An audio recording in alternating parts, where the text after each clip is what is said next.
Hello student, welcome to political science department class. कैसी है मेरी यूट्यूब फैमिली? आई होप आप सभी लोग बहुत हेल्दी, हैप्पी और बहुत ज़्यादा ही अपनी तैयारी में लगे हुए होंगे, क्योंकि अब आपके एग्ज़ाम जो करीब आ रहे हैं। इसी सिलसिले में हम आपके लिए फिर से लेके आए हैं 100 क्वेश्चन आंसर सीरीज़, जो आपके आने वाले एग्ज़ाम में आपकी बहुत ही ज़्यादा सहायता कर सकता है। स्टूडेंट, चलिए, आपका टाइम बहुत ही कीमती है, हम शुरू करते हैं अपनी क्लास, जिसमें आज हम 100 क्वेश्चन आंसर सीरीज़ आपके लिए लेके आए हैं। सबसे पहला क्वेश्चन हमारा है, धर्म के संबंध में असत्य कथन का चयन करना है। ठीक है, तो हमारे पास 4 ऑप्शन है। क्वेश्चन है हमारा, धर्म के संबंध में असत्य कथन का चयन कीजिए। तो ऑप्शन पहले हम सुन लेते हैं। पहला है, धर्म की प्रधानता के कारण भारत में बहुसंख्यक धर्मशास्त्रों की रचना हुई। दूसरा है ऑप्शन बी, धार्मिक शास्त्रों में केवल सामाजिक विषयों पर विचार किया गया है। तीसरा है, धर्म एक अभिव्यक्ति है। और चौथा है, धर्म व्यवहार के नियम है जिन्हें व्यक्ति धारण करता है। तो क्वेश्चन हमारा क्या है? असत्य कथन चुनना है हमें धर्म के विषय में। तो सही जवाब ऑप्शन बी होगा, धार्मिक शास्त्रों में केवल सामाजिक विषयों पर विचार किया जाता है। ठीक है, अगला क्वेश्चन, आरण्यकों की निम्नलिखित में से कौन सी विशेषता है? तो विशेषता पढ़नी है तो ऑप्शन ए सही होगा, आरण्यक ऐसे ग्रंथ हैं जो वन में पढ़े जा सकें। अगला प्रश्न है हमारा, उपनिषद को वेदांग किस कारण से कहा जाता है? तो इसका सही जवाब ऑप्शन सी सही होगा, वैदिक साहित्य का अंतिम भाग होने के कारण। नेक्स्ट क्वेश्चन, कौन से उपनिषद नहीं हैं? ठीक है, तो यहाँ पे देखिए, मैंने हमेशा बताया, आज फिर से बता रही हूँ, जब ऐसे क्वेश्चन आते हैं तो आपके 2 क्वेश्चन तैयार होते हैं। ठीक है, उपनिषद नहीं है तो आपका जो ऑप्शन बी है वो सही होगा, तलौकार, शाखायन, तैत्तिरीयक और मैत्रायणी, ये आपका उपनिषद नहीं है। तो दूसरा क्वेश्चन आपका क्या तैयार हो रहा है कि कौन से उपनिषद हैं? तो आपके बाकी के जितने भी हैं वो आप 2 तरीके से प्रश्न तैयार कर सकते हैं, जैसे केन, कठ, प्रश्न मुंडक, मांडुक्य, ऐतरेय, तैत्तिरीय, ईशावास्य और श्वेताश्वतर, छंदोग्य, बृहदारण्यक और कौशितिकी, ये सब आपके उपनिषद माने जाएंगे। नेक्स्ट क्वेश्चन, उपनिषद का मुख्य विषय क्या है? तो इसका सही जवाब होगा ऑप्शन डी, दर्शन। नेक्स्ट क्वेश्चन, उपनिषदों की कौन सी विशेषता नहीं है? तो फिर यही 2 क्वेश्चन आप पूरे ऑप्शन ध्यान से पढ़िए। ऑप्शन सी सही होगा कि उपनिषद की विशेषता नहीं है, उसमें उपनिषद वैदिक साहित्य का प्रारंभिक भाग है। नेक्स्ट क्वेश्चन, किसने कहा है कि द्वैतवाद ही उपनिषदों की शिक्षा है? तो सही जवाब होगा माधवाचार्य। नेक्स्ट क्वेश्चन, उपनिषदों के आधार पर शुद्धाद्वैतवाद की नींव किसने रखी? तो सही जवाब होगा वल्लभाचार्य। स्टूडेंट देखिए, क्वेश्चन सारे बहुत ही ज़्यादा इंपॉर्टेंट हैं। अगला क्वेश्चन, उपनिषदों की अद्वैतवादी व्याख्या किसने की? तो सही जवाब होगा शंकराचार्य। अगला प्रश्न, किसने कहा कि राजशास्त्र का सर्वप्रथम ज्ञान ब्रह्मा से मनु को प्राप्त है? तो इसका सही जवाब होगा कौटिल्य। अगला प्रश्न, कामसूत्र के रचयिता कौन है? तो इसका सही जवाब होगा वात्स्यायन। अगला प्रश्न, मनु राजशास्त्र को किसके अधीन मानते हैं? तो इसका सही जवाब होगा धर्म। आप बार बार इसको सुनिएगा ताकि आपको ये सारे प्रश्न याद हो जाएं।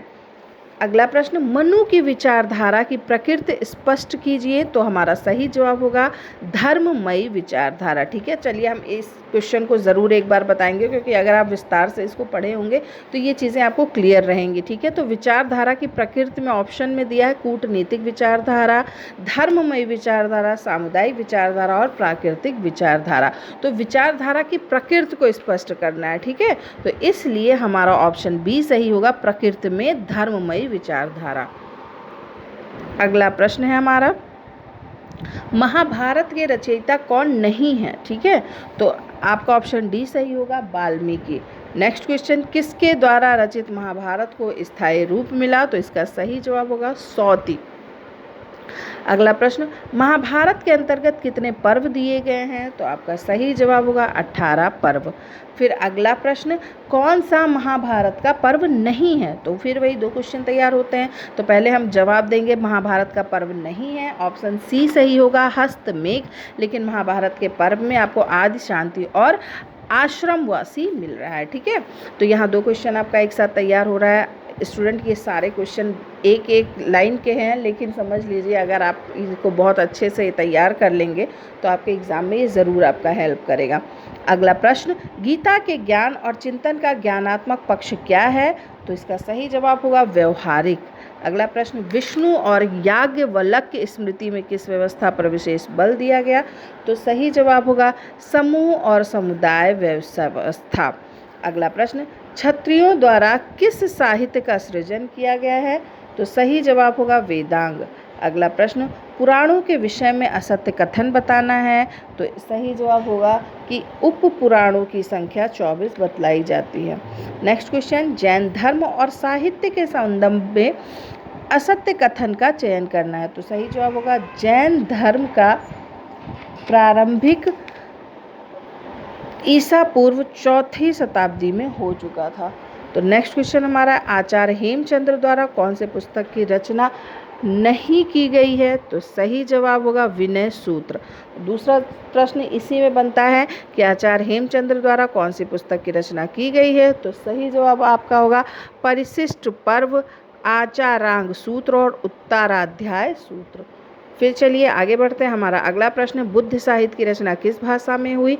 तो सही जवाब होगा पाली। अगला प्रश्न, बुद्ध साहित्य का ग्रंथ कौन सा नहीं है?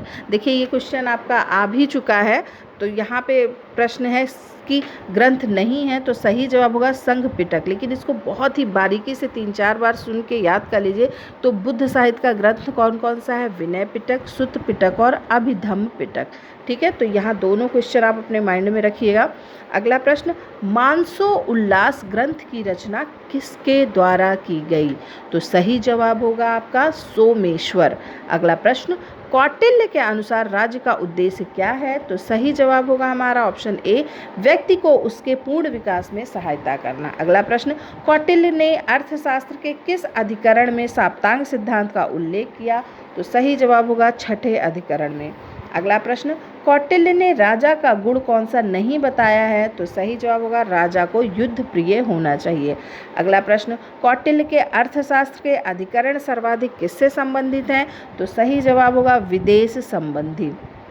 अगला प्रश्न, कौटिल्य ने राज्य का तीसरा अंग किसे बताया है? तो सही जवाब होगा जनपद। नेक्स्ट क्वेश्चन, साप्तांग सिद्धांत का प्रतिपादक कौन था? तो सही जवाब होगा कौटिल्य।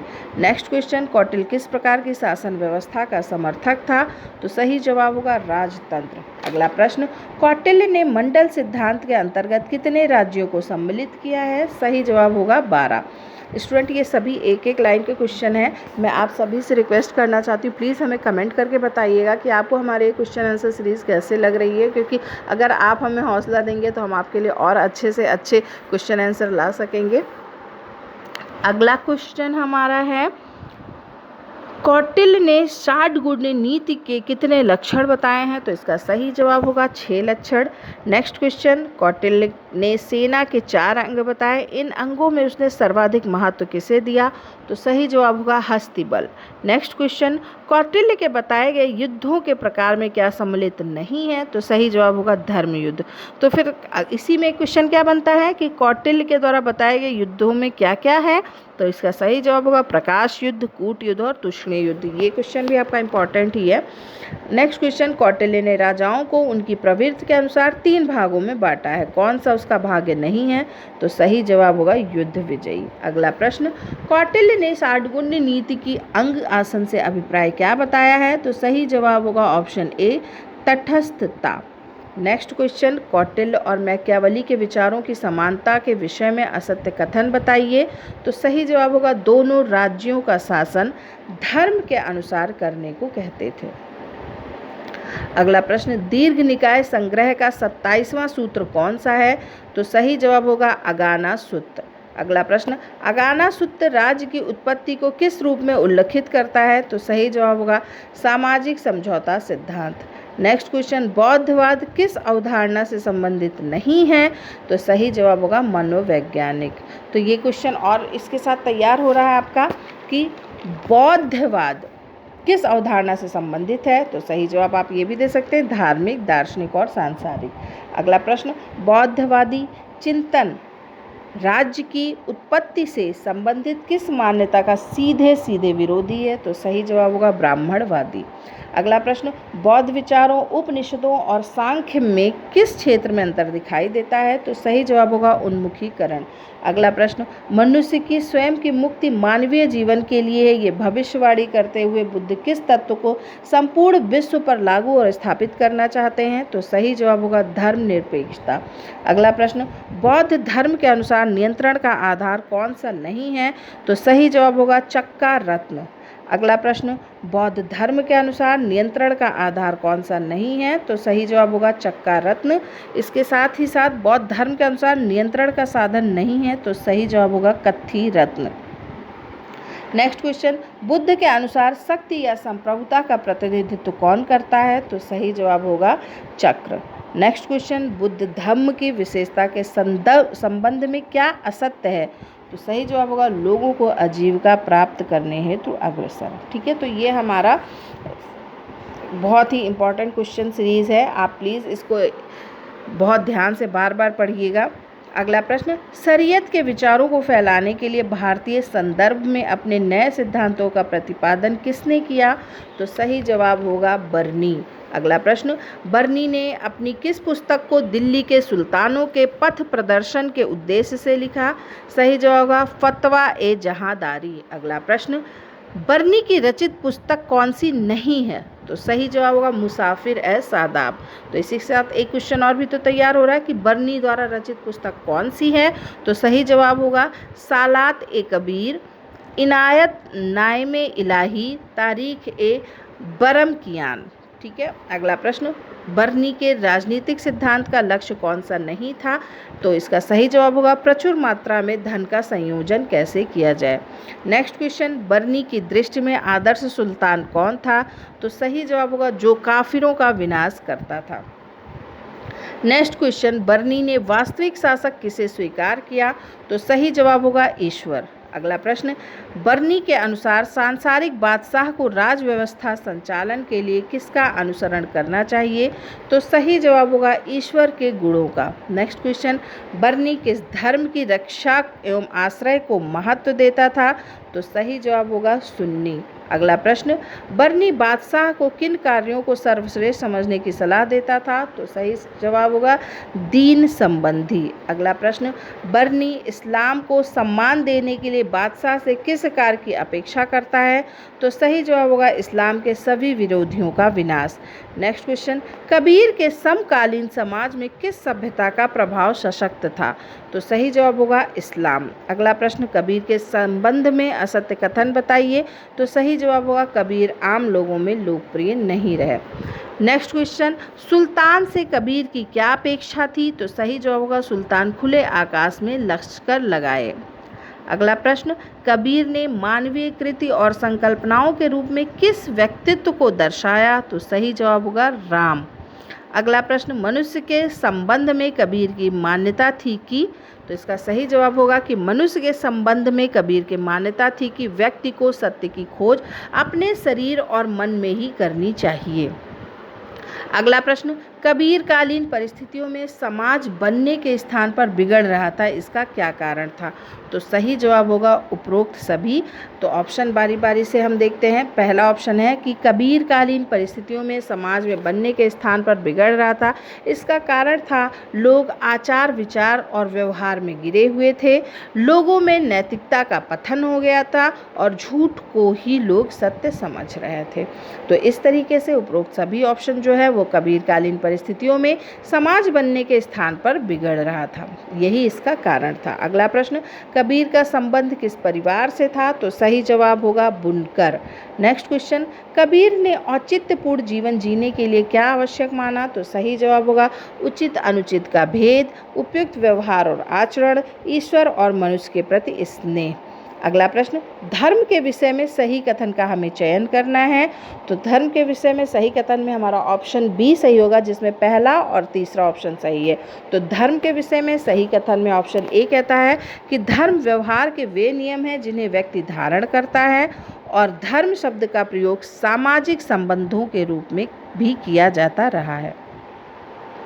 नेक्स्ट क्वेश्चन, वेदों के माध्यम से प्राप्त होने वाली जानकारी कौन कौन सी है? तो सही जवाब होगा राज्य की उत्पत्ति, राज्य सभा का समिति और युद्ध कला और न्याय व्यवस्था। अगला प्रश्न, आरण्यक धर्म ग्रंथ कौन से हैं? तो सही जवाब होगा शाखायन, ऐत्रेय और मैत्रायणी। अगला प्रश्न, उपनिषदों के संबंध में सही कथन कौन सा है? तो सही जवाब होगा उपनिषदों का मुख्य विषय दर्शन है और उपनिषदों में किसी एक सिद्धांत विशेष की व्याख्या नहीं की गई है। अगला प्रश्न, रामायण के विषय में सही कथन का चयन करना है। तो सही जवाब होगा वाल्मीकि रामायण में 7 कांड हैं और रामायण भारतीय संस्कृति का ऐतिहासिक ग्रंथ है। अगला प्रश्न, महाभारत के रचयिता कौन हैं? तो इसका सही जवाब होगा व्यास, वैशंपायन और सौती। अगला प्रश्न, कौटिल्य के अनुसार राज्य के उद्देश्य हैं।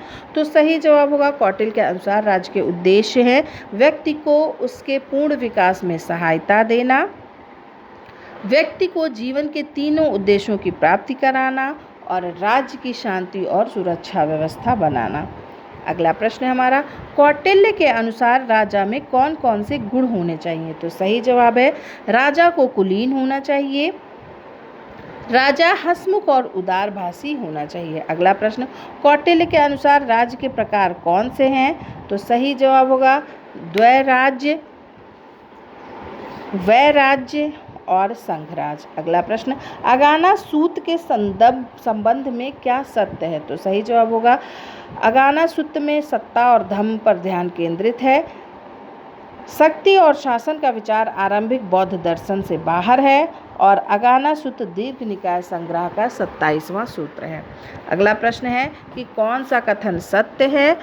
तो इसका जो ऑप्शन है हमारा वो 1, 2, 3 तीनों ही सही हैं। तो हम बारी बारी से इसको ज़रूर पढ़ेंगे। देश या काल के निश्चित होने पर की गई घोषणा प्रकाश युद्ध होती है। योजना तत्काल परिवर्तन और धोखा देकर, भय दिखाकर आदि तरीकों से किया गया युद्ध कूट युद्ध कहलाता है। शत्रु को विश्वास में लेकर उसे जहर देना या वेश्याओं में लिप्त कर उसे मार देना तुष्णीय युद्ध के अंतर्गत आता है। ये तीनों क्वेश्चन आपके 3 क्वेश्चन बन रहे हैं एक क्वेश्चन में। अगला प्रश्न, कौटिल्य के अनुसार संधि के कितने प्रकार हैं? तो सही जवाब होगा हीन संधि, भूमि संधि और कर्म संधि। अगला प्रश्न, कौन से स्थायी गुप्तचर की श्रेणी में आते हैं? तो सही जवाब होगा 1, 2 और 3, जिसमें कापटिक गुप्तचर, गृहपति गुप्तचर और तापस गुप्तचर आपके स्थायी गुप्तचर की श्रेणी में आते हैं। अगला प्रश्न है हमारा कि इसमें कौन सा कथन असत्य है? तो सही जवाब होगा असत्य कथन में कौटिल्य गणतंत्र के समर्थक थे और कौटिल्य धर्म का आदर करते थे। अगला प्रश्न, कौन से भ्रमणशील गुप्तचर नहीं हैं? तो सही जवाब होगा तापस और वैदेह। ठीक है। अगला प्रश्न, बौद्ध दर्शन में राजा की संप्रभुता के 7 घटकों को प्रदर्शित करने वाले विचार कौन से हैं? तो हमारा सही जवाब होगा ऑप्शन ए, जिसमें 1, 2 और 3 कथन हैं।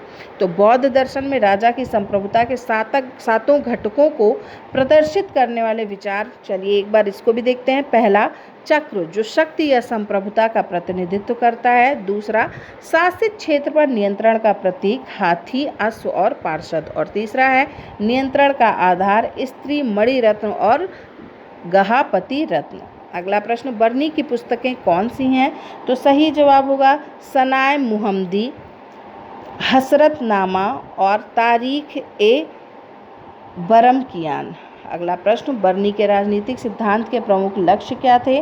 तो इसका सही जवाब होगा साम्राज्यवाद के संगठन को अत्यंत सुदृढ़ कैसे बनाया जाए, जनता पर कौन कौन से कर लगाए जाएं और राज्य शक्ति के लिए वैधता और लोकप्रियता कैसे प्राप्त की जाए।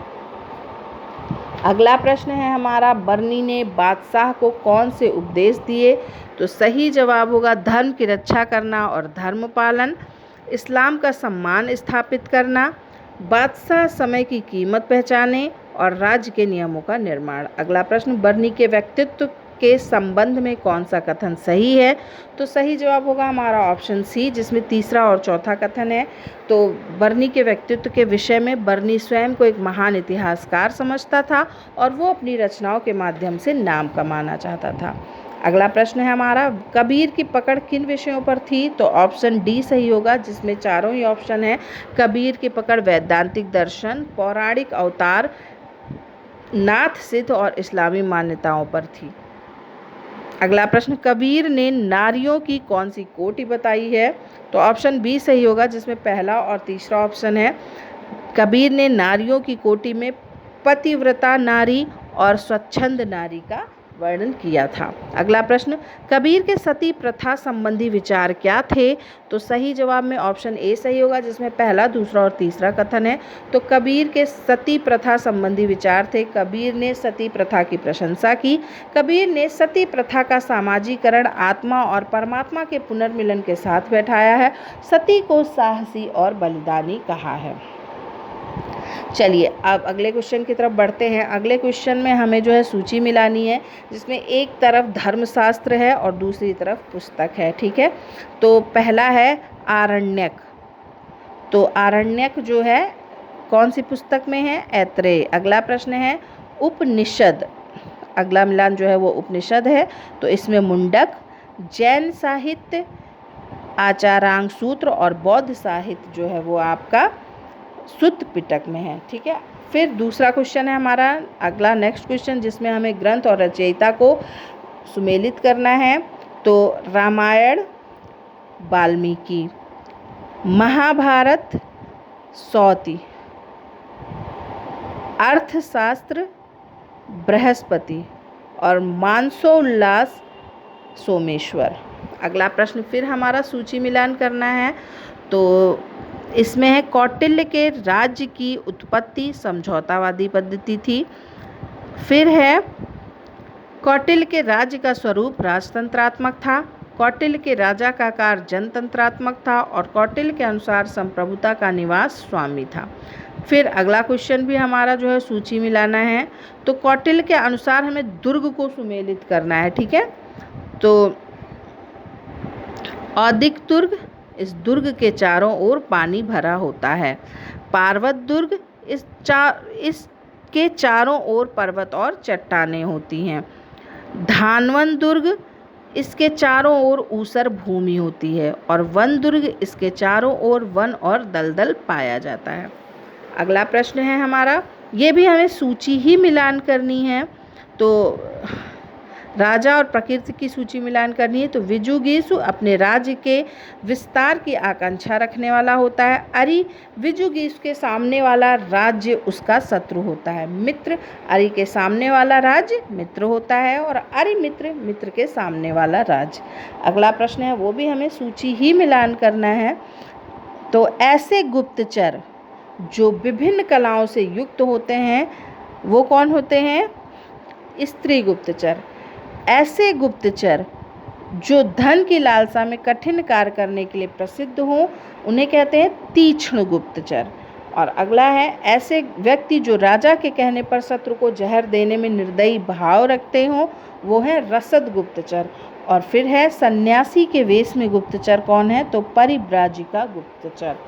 हमारा आज का आखिरी क्वेश्चन जो है वो है, ये भी हमें सुमेलित ही करना है। तो यान वास्तविक युद्ध है, शासन तटस्थता है, संश्रय बलवान राजा की शरण लेना और द्वैधी भाव दोहरे भाव के साथ व्यवहार करना। स्टूडेंट, मैं उम्मीद करती हूँ आज के 100 क्वेश्चन आंसर आपको पसंद आए होंगे, आपके एग्ज़ाम के लिए बहुत ही सहयोगी होंगे। प्लीज़ हमें कमेंट करके बताइएगा। हमारे चैनल को प्लीज़ सब्सक्राइब करिए, इसे लाइक करिए और शेयर करिए। आपके सपोर्ट की हमें बहुत ज़्यादा ज़रूरत है। और आप सभी से रिक्वेस्ट करना चाहती हूँ कि आप अगर हमसे जुड़ना चाहते हैं, हमारी ऑफलाइन क्लासेस ज्वाइन करना चाहते हैं, तो हमने अपने कॉन्टैक्ट डिटेल जो है वो डिस्क्रिप्शन बॉक्स में दे दिए हैं। हमारी गर्ल्स के लिए स्पेशल बैच चल रही है ऑफलाइन। आप कहीं भी बैठे हो, घर बैठ के आप क्लास कर सकते हैं। तो प्लीज़ हमें कॉन्टैक्ट करिए और इस सुविधा का लाभ भी उठाइए। अगले फिर नेक्स्ट वीडियो में हम आपके लिए बहुत ही महत्वपूर्ण जानकारी लेके आएंगे। Thank you.